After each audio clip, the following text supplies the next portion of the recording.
Did you know there is a country where you could travel for a year and hear a new language almost every single day? A place where every few miles. Did you know there is a country where you could travel for a year and hear a new language almost every single day? A place where every few miles, the food, the clothes, and the customs change so dramatically, you'd think you've crossed an international border? Well, that country is India. And today, we're diving deep into what makes it arguably the most diverse nation. The food, the clothes, and the customs change so dramatically. You'd think you've crossed an international border. Well, that country is India. And today, we're diving deep into what makes it arguably the most diverse nation on Earth. Let's start with a mind-boggling fact. The People's Linguistic Survey of India, a massive research project, identified over 780 languages spoken across the country. That's not dialects, my on Earth. Let's start with a mind-boggling fact. The People's Linguistic Survey of India, a massive research project, identified over 780 languages spoken across the country. That's not dialects, my friends. That's distinct languages. The Indian Constitution itself officially recognizes 22 of these, which are printed on every single bank. Think about that for a moment. Most countries have one, maybe two or three official languages. India has 22, and that's just the tip of the iceberg. Friends, that's distinct languages. The Indian Constitution itself officially recognizes 22 of these, which are printed on every single banknote.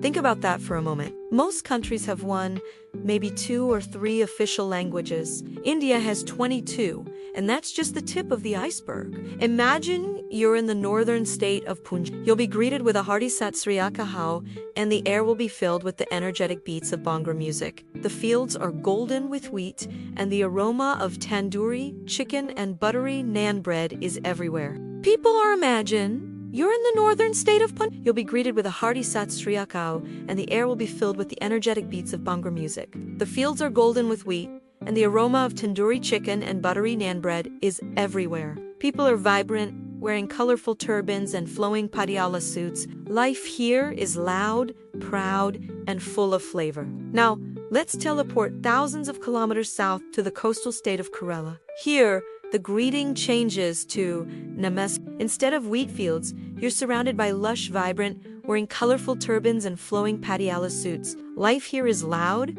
proud, and full of flavor. Now, let's teleport thousands of kilometers south to the coastal state of Kerala. Here, the greeting changes to Namaskaram. Instead of wheat fields, you're surrounded by lush green coconut groves and serene backwaters.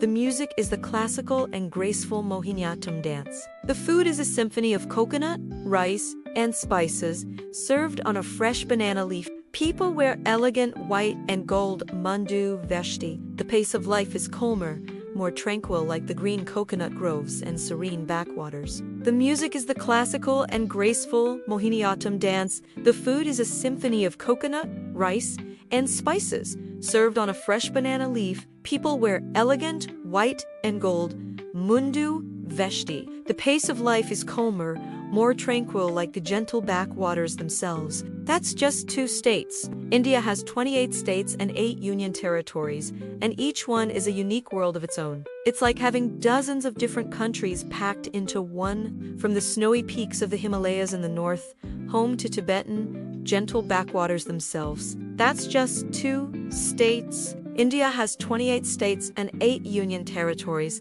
and each one is a unique world of its own. It's like having dozens of different countries packed into one, from the snowy peaks of the Himalayas in the north, home to Tibetan-influenced cultures, to the arid deserts of Rajasthan with its folktales of kings and queens.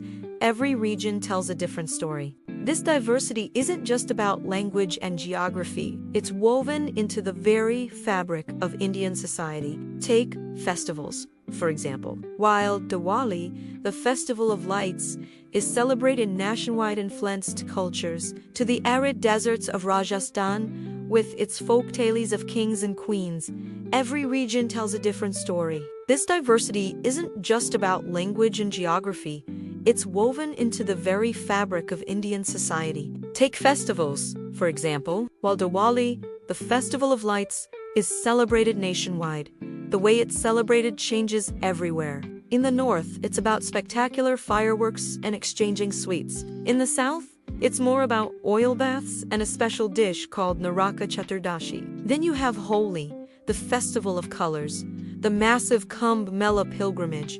The way it's celebrated changes everywhere. In the north, it's about spectacular fireworks and exchanging sweets. In the south, it's more about oil baths and a special dish called Naraka Chaturdashi. Then you have Holi, the festival of colors, the massive Kumbh Mela pilgrimage, the boat races of Onam in Kerala, the Durga Puja celebrations in West Bengal. The list is endless. Each festival is a riot of color, tradition, and joy, reflecting the unique spirit of its region. And the food. Oh, the food. Indian cuisine is not just one thing, it's a universe. The boat races of Onam in Kerala, the Durga Puja celebrations in West Bengal. The list is endless. Each festival is a riot of color, tradition, and joy, reflecting the unique spirit of its region. And the food, oh, the food. Indian cuisine is not just one thing. It's a universe of flavors. There's no such thing as a single curry. In the south, you have tangy and soupy. In the east, you have mustard oil-infused fish dishes. In the west, there are sweet and savory vegetarian thalis. And in the north, you'll find rich of flavors. There's no such thing as a single curry. In the south, you have tangy and soupy sambar. In the east, you have mustard oil-infused fish dishes. In the west, there are sweet and savory vegetarian and in the north, you'll find rich, creamy Mughlai dishes. Even a simple dish like a samosa will taste different in Delhi compared to Mumbai. It's a culinary adventure that would take a lifetime to fully explore. This incredible tapestry of cultures is a result of thousands of years of history. India has been a melting pot of civilizations for millennia. Waves, creamy Mughlai dishes, even a simple dish like a samosa will taste different in Delhi compared to Mumbai. It's a culinary adventure that would take a lifetime to fully explore. This incredible tapestry of cultures is a result of thousands of years of history. India has been a melting pot of civilizations for millennia. Waves of migration and invasions, from the Aryans and Mughals to the British, have all left their mark, not by erasing what was there before, but by adding new layers to it. Different religions like Hinduism, Islam, Christianity, Sikhism, Buddhism, and Jainism have coexisted for centuries, each contributing its of migration and invasions. From the Aryans and Mughals to the British, have all left their mark, not by erasing what was there before, but by adding new layers to it. Different religions like Hinduism, Islam, Christianity, Sikhism, Buddhism, and Jainism have coexisted for centuries, each contributing its own philosophies, art, and architecture to the mix. You can see this history in the monuments. In Delhi, you can walk from the magnificent Mughal-era Red Fort to the colonial architecture of Connaught Place in just a few minutes. In the south, you'll find ancient Dravidian temples with towering Jain philosophies, art, and architecture to the mix. You can see this history in the monuments. In Delhi, you can walk from the magnificent Mughal-era Red Fort to the colonial architecture of Connaught Place in just a few minutes. In the south, you'll find ancient Dravidian temples with towering gopurams covered in thousands of intricate sculptures. Just a few hours' drive from elegant Portuguese-style churches in Goa. This diversity is what makes India so fascinating, so vibrant, and sometimes a little chaotic. It's a country that operates on a principle of unity in diversity. Its Aoporams covered in thousands of intricate sculptures. Just a few hours' drive from elegant Portuguese-style churches in Goa. This diversity is what makes India so fascinating, so vibrant, and sometimes a little chaotic. It's a country that operates on a principle of unity in diversity. It's a place where a Bollywood movie can have characters speaking a mix of Hindi and English with a song in Punjabi and become a blockbuster hit in Tamil. It's where people from completely different backgrounds come together to celebrate cricket, a sport inherited from the British with an unmatched passion. So, how does a place where a Bollywood movie can have characters speaking a mix of Hindi and English with a song in Punjabi and become a blockbuster hit in Tamil Nadu? It's where people from completely different backgrounds come together to celebrate cricket, a sport inherited from the British with an unmatched passion. So, how does a country with so much difference hold itself together? It's a complex question, but part of the answer lies in a shared sense of identity. A feeling of being Indian that transcends regional and linguistic divides. It's a fluid, inclusive identity that allows someone to be proudly Bengali and proudly Indian at the same time. Country with so much difference hold itself together. It's a complex question, but part of the answer lies in a shared sense of identity. A feeling of being Indian that transcends regional and linguistic divides. It's a fluid, inclusive identity that allows someone to be proudly Bengali and proudly Indian at the same time. It's a testament to the idea that diversity isn't a weakness, but a profound strength. It creates a society that is resilient, adaptable, and endlessly creative. Every language, every custom, every festival is a thread in a grand, intricate tapestry that is constantly being woven. Traveling through India is not. It's a testament to the idea that diversity isn't a weakness, but a profound strength. It creates a society that is resilient, adaptable, and endlessly creative. Every language, every custom, every festival is a thread in a grand, intricate tapestry that is constantly being woven. Traveling through India is not just a journey through different places. It's a journey through different cultures, histories, and ways of life. It challenges your perceptions and opens your mind. It's a country that doesn't just have to be seen, it has to be experienced. You have to taste it, hear it, and feel it. Just a journey through different places. It's a journey through different cultures, histories, and ways of life. It challenges your perceptions and opens your mind. It's a country that doesn't just have to be seen, it has to be experienced. You have to taste it, hear it, and feel it. From the bustling streets of Mumbai to the tranquil ashrams of Rishikesh, from the vibrant markets of Jaipur to the tech hubs of Bing, India is a land of a billion stories waiting to be discovered. It's a sensory overload in the best way possible. So next time you think of India, from the bustling streets of Mumbai to the tranquil ashrams of from the vibrant markets of Jaipur to the tech hubs of Bengaluru, India is a land of a billion stories waiting to be discovered. It's a sensory overload in the best way possible. So next time you think of India, don't just think of one image. Think of 1,000. Think of a kaleidoscope of cultures, a symphony of languages, and an adventure that never ends. Thanks for joining me on this incredible journey through India's diversity. If you enjoyed this video, don't forget to like, share, and subscribe for it. Just think of one image. Think of 1,000. Think of a kaleidoscope of cultures, a symphony of languages, and an adventure that never ends. Thanks for joining me on this incredible journey through India's diversity. If you enjoyed this video, don't forget to like, share, and subscribe for more explorations into the amazing cultures of our world. Let me know in the comments which part of India's diversity fascinates you the most.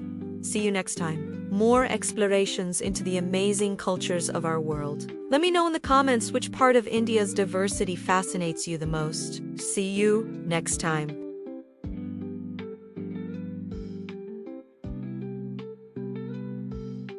Ever feel like there's just not enough time in the day?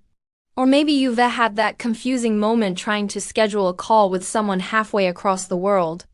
Ever feel like there's just not enough time in the day? Or maybe you've had that confusing moment trying to schedule a call with someone halfway across the world. What time is it for them, really? Well, imagine trying to manage a country so vast it spans a whopping 11 time zones. That was the reality for Russia for a long time, making it the country that uses the most time. What time is it for them, really? Well, imagine trying to manage a country so vast it spans a whopping 11 time zones. That was the reality for Russia for a long time, making it the country that uses the most time zones on Earth. Let's rewind a bit. Before the late 19th century, time was a local affair. Each town set its own clocks based on the sun's position at high noon. This was called local mean zones on Earth. Let's rewind a bit. Before the late 19th century, time was a local affair. Each town set its own clocks based on the sun's position at high noon. This was called local mean time. It worked fine when travel was slow, but then the railways came along. Suddenly, trains were speeding across long distances, and this patchwork of local times became a logistical nightmare. Imagine a train schedule where every single stop has a slightly different time. Chaos. This is where the idea of standardized time zones came from time. It worked fine when travel was slow. But then the railways came along. Suddenly, trains were speeding across long distances, and this patchwork of local times became a logistical nightmare. Imagine a train schedule where every single stop has a slightly different time. Chaos. This is where the idea of standardized time zones came from. In 1884, the International Meridian Conference was held in Washington, D.C. This is where the world was essentially carved up into 24 neat slices, each representing 1 hour of the day. The starting point, or the prime meridian, was established at Greenwich in London, giving us Greenwich Mean Time. In 1884, the International Meridian Conference was held in Washington, D.C. This is where the world was essentially carved up into 24 neat slices, each representing 1 hour of the day.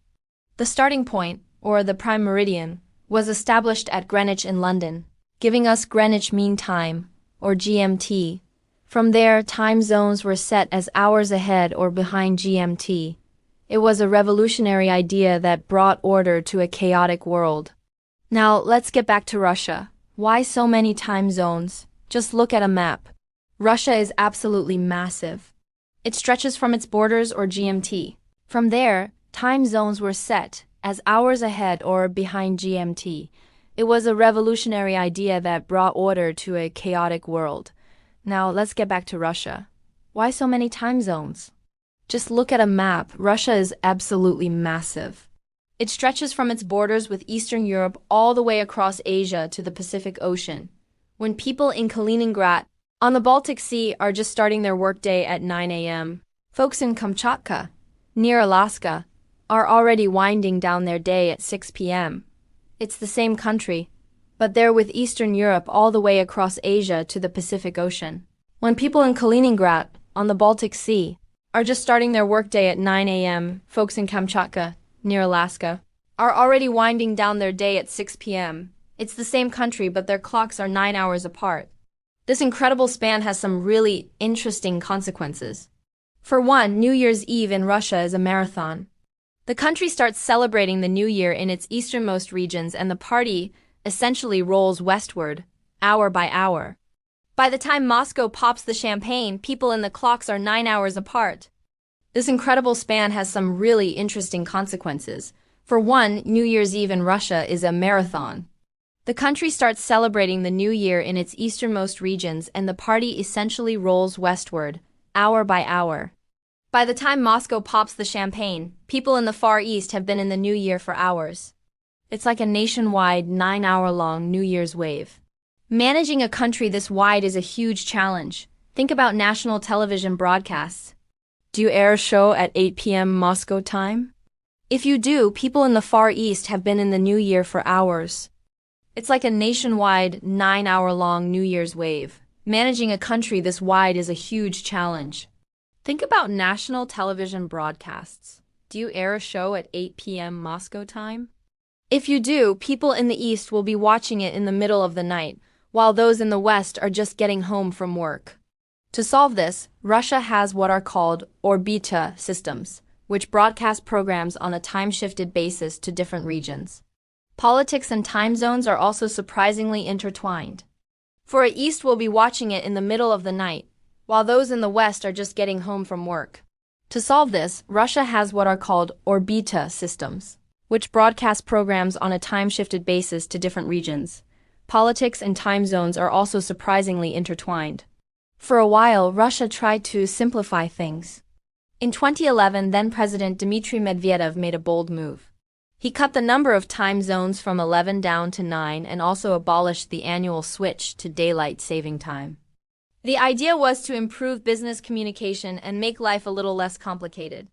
While Russia tried to simplify things. In 2011, then-President Dmitry Medvedev made a bold move. He cut the number of time zones from 11 down to 9 and also abolished the annual switch to daylight saving time. The idea was to improve business communication and make life a little less complicated. He said it caused stress and illness, but it didn't quite work out as planned. People weren't happy. In some regions, the sun was rising incredibly late in the winter, like after 10 a.m. Imagine waking up and commuting to work in complete darkness every day. It was disorienting and unpopular, said it caused stress and illness, but it didn't quite work out as planned. People weren't happy. In some regions, the sun was rising incredibly late in the winter, like after 10 a.m. Imagine waking up and commuting to work in complete darkness every day. It was disorienting and unpopular. So, in 2014, the government reversed course. They reinstated most of the old time zones, bringing the total back up to 11. They also permanently switched to winter time. This back and forth shows just how much time zones are a part of daily life and identity. They aren't, so in 2014, the government reversed course. They reinstated most of the old time zones, bringing the total back up to 11. They also permanently switched to winter time. This back and forth shows just how much time zones are a part of daily life and identity. They aren't just lines on a map. They affect our sleep, our work, and even our health. The whole experiment was a fascinating lesson in how top-down decisions can clash with the natural rhythms of daily life. So, how does Russia compare to other large countries? The United States, including its overseas territories, has 9 just lines on a map. They affect our sleep, our work, and even our health. The whole experiment was a fascinating lesson in how top-down decisions can clash with the natural rhythms of daily life. So how does Russia compare to other large countries? The United States, including its overseas territories, has 9 standard time zones. China, which is almost as wide as the continental US, does something completely different. Despite its size, China officially operates on a single time zone, Beijing time. This means that in the far west of China, the sun can rise as late as 10 a.m. It's a politically standard time zones. China, which is almost as wide as the continental US, does something completely different. Despite its size, China officially operates on a single time zone, Beijing time. This means that in the far west of China, the sun can rise as late as 10 a.m. It's a politically motivated decision to promote national unity, but it creates some strange daily routines for people living far from the capital. The story of Russia's time zones is really a story about the struggle between nature, technology, and politics. It is about trying to impose a human-made order on the natural cycle of day-motivated decision to promote national unity. But it creates some strange daily routines for people living far from the capital. The story of Russia's time zones is really a story about the struggle between nature, technology, and politics. It is about trying to impose a human-made order on the natural cycle of day and night across a gigantic landmass. From the Trans-Siberian Railway trying to keep a schedule, to presidents trying to streamline the economy, time has always been a major player in Russia's history. So next time you're readjusting your watch for a trip, or trying to figure out a meeting time, spare and night across a gigantic landmass. From the Trans-Siberian Railway trying to keep a schedule, to presidents trying to streamline the economy, time has always been a major player in Russia's history. So next time you're readjusting your watch for a trip, or trying to figure out a meeting time, spare a thought for the complexity of it all. And remember Russia, the country where you can have breakfast in one part, lunch in another, and dinner in a third, all at the exact same moment. It's a mind-bending reminder of just how big and diverse our world truly is. Thanks so much for watching. If you found this journey through time interesting, be sure to hit that like button and subscribe for more fascinating stories from around the globe. See you in the next video. Ever wondered what makes Australia so unique? It's not just the kangaroos or the koalas. It's something much, much bigger.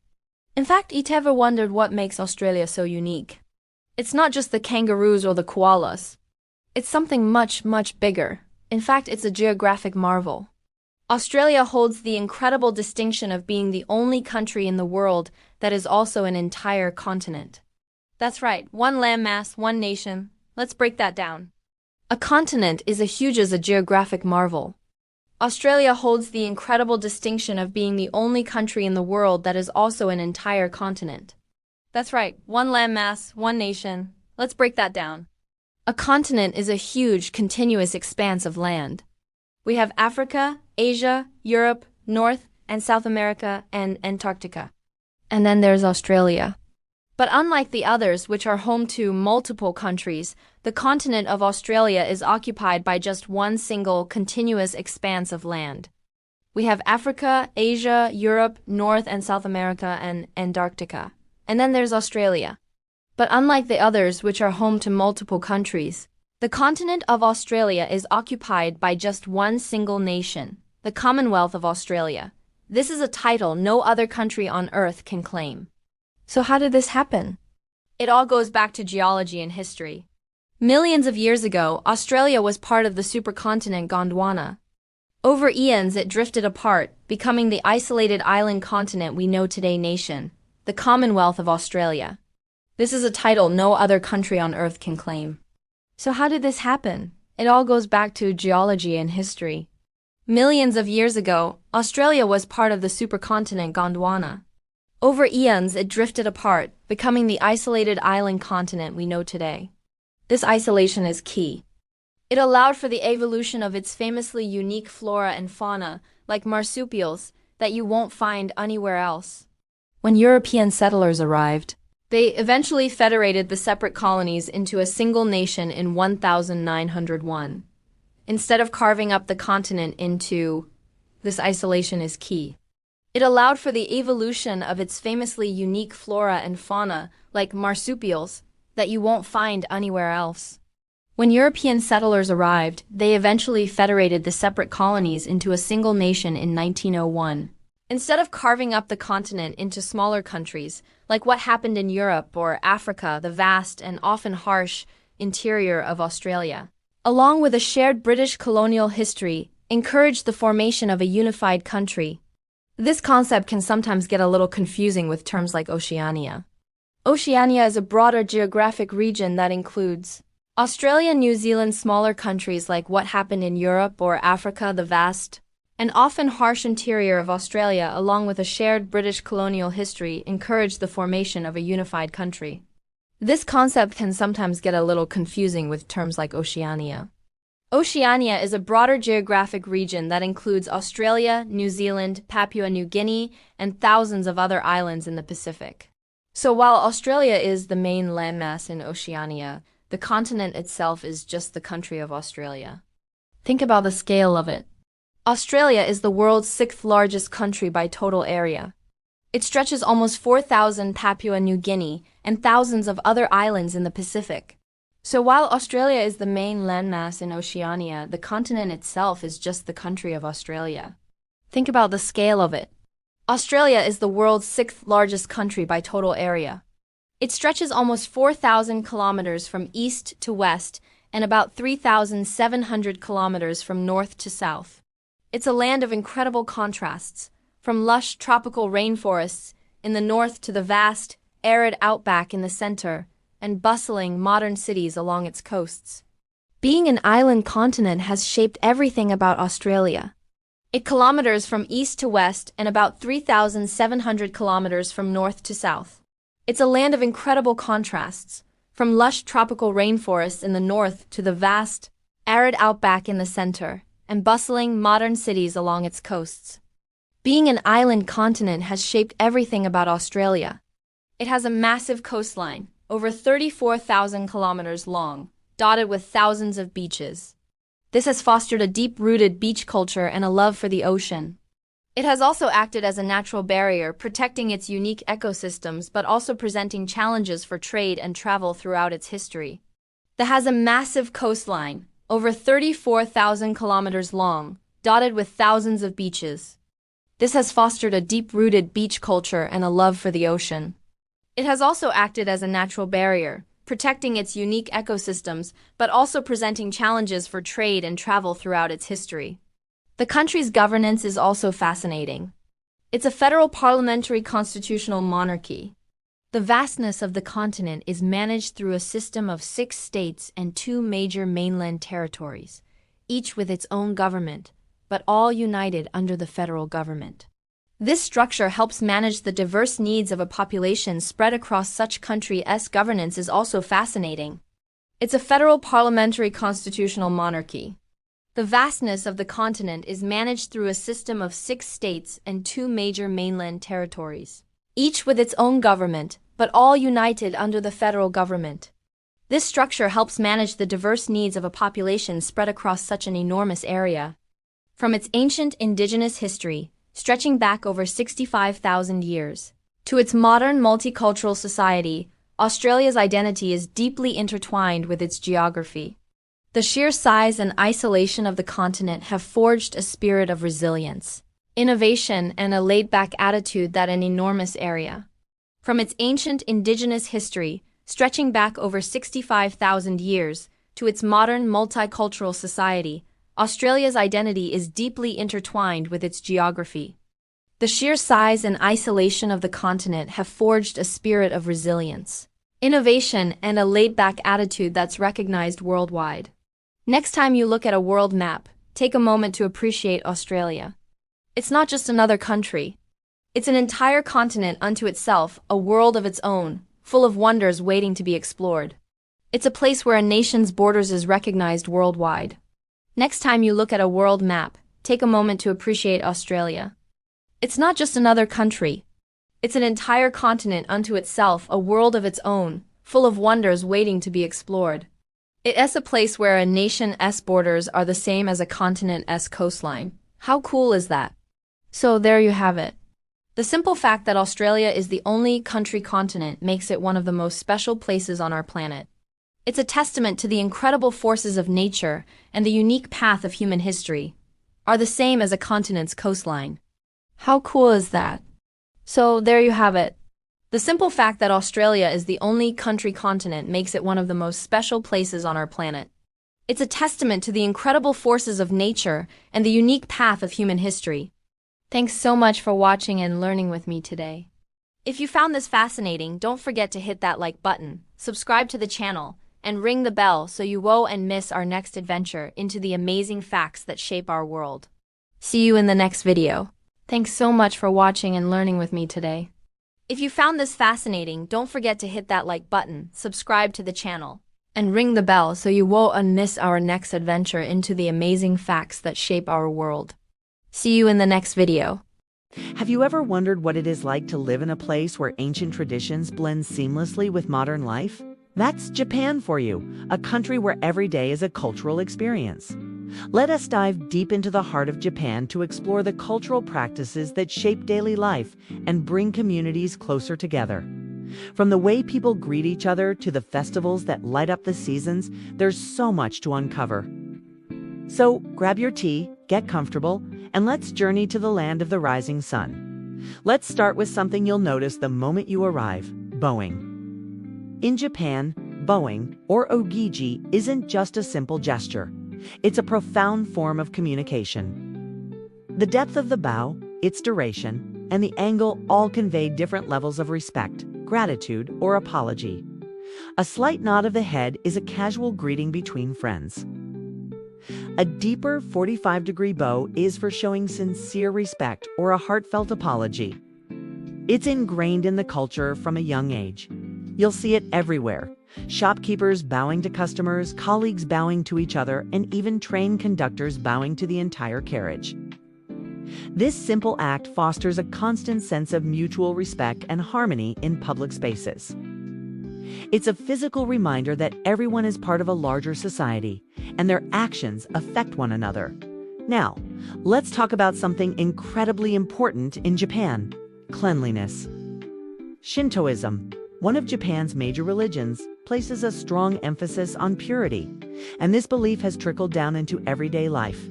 This isn't just about keeping your house tidy. It's a community-wide effort. You'll notice the streets are remarkably clean, not because there are armies of cleaners, but because everyone takes responsibility. Students clean their own classrooms and hallways at school, a practice called osoji. Neighborhoods organize regular cleanup days where residents come together to sweep streets and pick up trash. This shared responsibility for public spaces strengthens community bonds. It cultivates a sense of collective ownership and pride in their environment, making everyone an active participant in maintaining the beauty of their surroundings. And you can't talk about Japanese culture without mentioning the concept of omotenashi. which is often translated as Japanese hospitality. But it's so much more than that. Omotenashi is a deep-rooted cultural mindset of wholeheartedly looking after guests without any expectation of reward. It's about anticipating their needs before they even arise. You'll experience it in a ryokan where your host has prepared your room just so, in a restaurant where the chef personally explains the ingredients, or even in a department store where the staff wrap your purchase with incredible care. This practice elevates service to an art form, creating a warm and welcoming atmosphere everywhere. It's a cultural cornerstone that shows a deep respect for others and makes social interactions incredibly pleasant and thoughtful. Another beautiful aspect of Japanese daily life is the connection to nature and the changing seasons. This is most famously celebrated during Hanami, or cherry blossom viewing. In spring, when the sakura trees bloom, people flock to parks and riverbanks. They lay down blue tarps, share food and drinks with family, friends, and colleagues, and simply admire the fleeting beauty of the blossoms. It's a massive social event that transcends age and status. Hanami is a time for connection, reflection, and celebrating the present moment. But this appreciation for seasons goes beyond spring. There's momojigari for autumn leaf viewing, festivals for the summer rains, and celebrations for the winter snow. Each season brings its own unique foods, decorations, and activities, creating a rhythm to the year that connects people to nature and to each other in shared seasonal experiences. Let's step inside a Japanese home. Before you even enter, you'll encounter the genkin, a sunken entryway where you must take off your shoes. This isn't just about keeping the floors clean. It's a symbolic act of leaving the outside world with its dirt and worries behind you.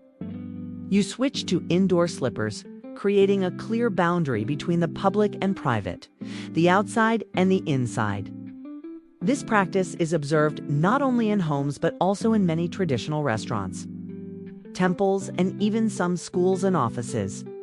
It fosters a sense of respect for the private space you are entering and immediately sets a tone of cleanliness and order.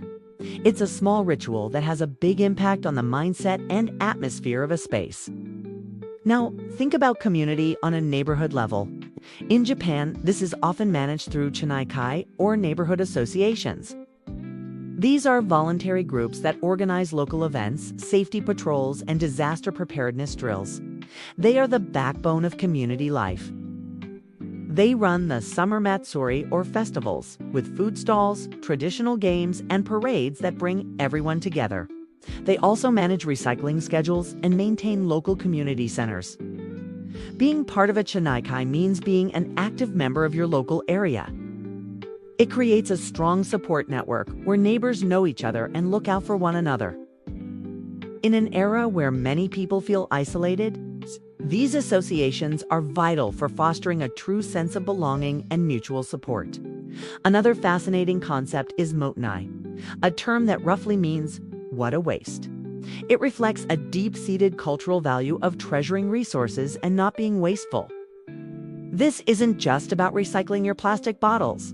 It's about using every part of a vegetable when cooking, repairing a broken item instead of throwing it away, and valuing things for their entire lifespan. You might receive a gift wrapped in a beautiful furoshiki, a reusable wrapping cloth, instead of disposable paper. The motenai philosophy encourages mindfulness about consumption and a respect for the labor and resources that go into everything we use. This mindset promotes sustainability and a more thoughtful approach to living, which benefits both the community and the planet. And of course, we have to talk about gift giving. In Japan, giving gifts, or zoto, is a complex and beautiful social ritual. It's not just for birthdays or holidays. Gifts are given to express gratitude, to apologize, or to mark a visit. There's omiyage, which are souvenirs you buy for friends and colleagues when you travel, and temiyage, a small gift you bring when visiting someone's home. The presentation is just as important as the gift itself. The wrapping is often exquisite. This culture of frequent gift-giving strengthens social bonds. It's a tangible way of saying, "I was thinking of you."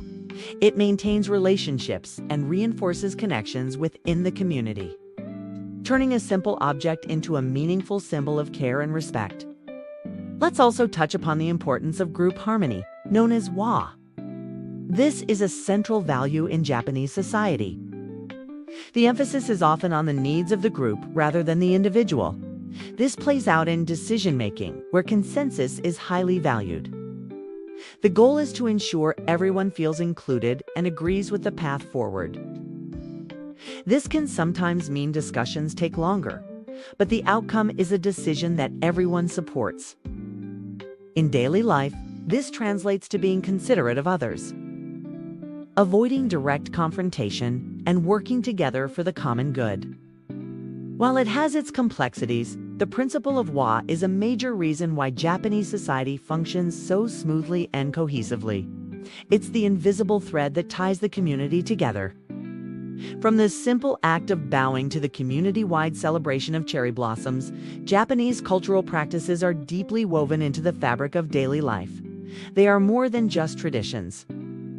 They are active, living principles that foster respect, cleanliness, hospitality, and a profound sense of community.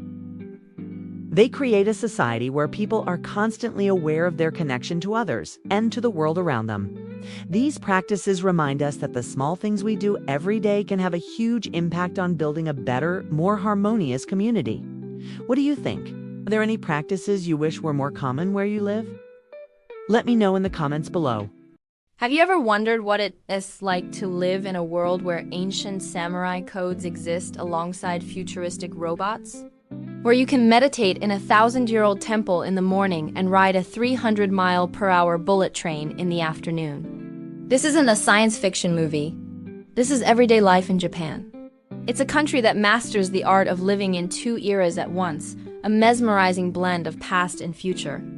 Today, we're going on a journey to explore how Japan seamlessly weaves its ancient traditions with cutting-edge technology, creating a culture that is truly one of a kind.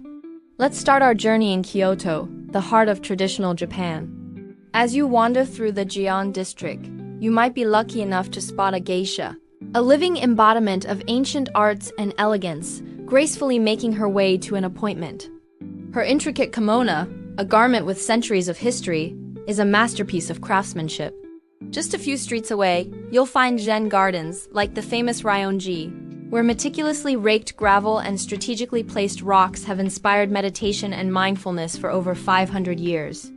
These aren't just tourist attractions. They are active, breathing parts of Japanese life. The tea ceremony, or seido, is another profound example. It's more than just drinking tea. It's a spiritual ritual, a dance of precision and respect that has been perfected over generations. Every movement, from whisking the matcha to presenting the bowl, is filled with meaning. This deep respect for tradition, for doing things the right way, is a philosophy known as kata. It's about mastering a form through endless repetition, a principle that applies not just to ancient arts, but also to modern innovation. Now, let's fast forward to the future, right here in the present. Take a Shinkansen, the legendary bullet train. As you glide silently and smoothly across the country at speeds that feel almost impossible, you realize this isn't just transportation. It's the philosophy of kata applied to engineering. Decades of relentless refinement have made the Shinkansen a global icon of punctuality, safety, and efficiency. It's a moving testament to Japan's dedication to perfection. This fusion is everywhere. In Tokyo, you can visit the Sensoji Temple, the city's oldest, and then, just a short subway ride away, find yourself in Akihabara, the electric town, a dazzling neon jungle of anime, video games, and state-of-the-art electronics. Or how about this? Many ancient temples and shrines now use modern technology to manage visitors and preserve their delicate structures. You might even find a QR code at a centuries-old shrine that leads you to an online portal for prayers and blessings. It's the perfect harmony of the sacred and the digital. Let's talk about something we all use every day, the toilet. In Japan, even the humble toilet is a high-tech marvel. The washlet, with its heated seats, customizable water jets, and even sound effects for privacy, is a standard feature in homes, hotels, and public restrooms. It's a small but powerful example of omotenashi, the Japanese spirit of selfless hospitality. where every detail is considered to make a person's experience as comfortable and pleasant as possible. This ancient concept of hospitality is now delivered through modern technology. Even Japanese cuisine, deeply rooted in seasonal ingredients and traditional preparation methods, embraces technology. In many sushi restaurants, you'll see a kaiten sushi or conveyor belt delivering fresh plates directly to your seat. Some even have advanced systems where you can order specific dishes on a tablet, and a mini Shinkansen replica will zip it straight to your table. The food is traditional, prepared by skilled chefs, but the delivery system is pure innovation, making the experience efficient, fun, and accessible. Now, let's look at the people who are shaping this future. Japanese artisans known as shokunin dedicate their entire lives to mastering a single craft, whether it's sword making, pottery, or weaving. This shokunin spirit, this relentless pursuit of excellence, is the same spirit that drives Japan's top engineers and scientists. The same intense focus and attention to detail required to forge a flawless katana blade is now being applied to developing advanced robotics, creating lifelike androids, and pushing the boundaries of artificial intelligence. Think about it. A swordsmith spends years learning to control fire and steel to create a perfect blade. A modern Japanese engineer spends years learning to control code and circuits to create a perfect robot. The tools are different, but the underlying mindset, the shokunin spirit, is exactly the same. This is the secret ingredient that allows Japan to innovate without losing its soul. It's why a company like Nintendo can create globally beloved video games that are both incredibly innovative and imbued with a unique, timeless sense of playfulness and craftsmanship. This duality also shapes Japan's architecture. You see ancient wooden castles and temples, built with complex joinery techniques that allow them to withstand earthquakes, standing near modern skyscrapers engineered with the world's most advanced seismic-resistant technology.